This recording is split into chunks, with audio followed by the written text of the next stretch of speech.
Hello everyone, winter যেহেতু চলে আসে আর শীতের রাত্রে স্যুপ খাওয়ার মতো মজা আর কিছু হতে পারে না। তো ফ্যামিলি নিয়ে প্ল্যানিং করে বের হয়ে গেছিলাম স্যুপ খাওয়ার জন্য। তো রাত যেহেতু বেশ অনেকটাই হয়ে গেছিল, প্রায় 10টা বেজে গিয়েছিল। ধানমন্ডি রোড অনেকটা ফাঁকা পেলেও আমরা কিন্তু টাউন হলে যেয়ে মোটামুটি অল্প কিছুক্ষণের জন্য জ্যামে পড়ছিলাম।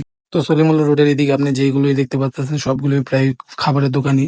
এদিকে অনেকগুলো স্ট্রিট ফুডের দোকান হয়ে গেছে। তো আমরা চলে গেছিলাম মনু মামার স্যুপের দোকানে। আর এদিকে আমি এর আগেও কয়েকবার যাওয়া হয়েছে, কারণ আমি ধানমন্ডি আসার আগে ফার্স্টে শ্যামলী থাকতাম আদাবরে। তো ওই দিক থেকে আমার এই দোকানটায় প্রায় অনেক সময় আসা হতো। তা বলতে গেলে প্রায় 5 বছর পরে আমার আবার এই দোকানে যাওয়া হয়েছে। তো যে দেখলাম তাদের ডেকোরেশনটা পুরোই চেঞ্জ। এর আগে যে লোকগুলো ছিল তারা এখন কেউই নেই, শুধু মনু মামাটাই রয়ে গেল। রাত যেহেতু অনেক হয়ে গেছিল, তো বেশ পুরোপুরি ফাঁকাই ছিল তাদের দোকানটাও। আর স্যুপটাও প্রায় ঠান্ডার দিকেই ছিল, প্রায় শেষ দিকে, তাই হয়তো ঠান্ডা হয়ে গেছিল। না হয় তাদের স্যুপ গুলো অনেক গরম থাকে। তো আমরা নিয়ে নিয়েছিলাম 1 বাটি হালিম আর 3 বাটি স্যুপ।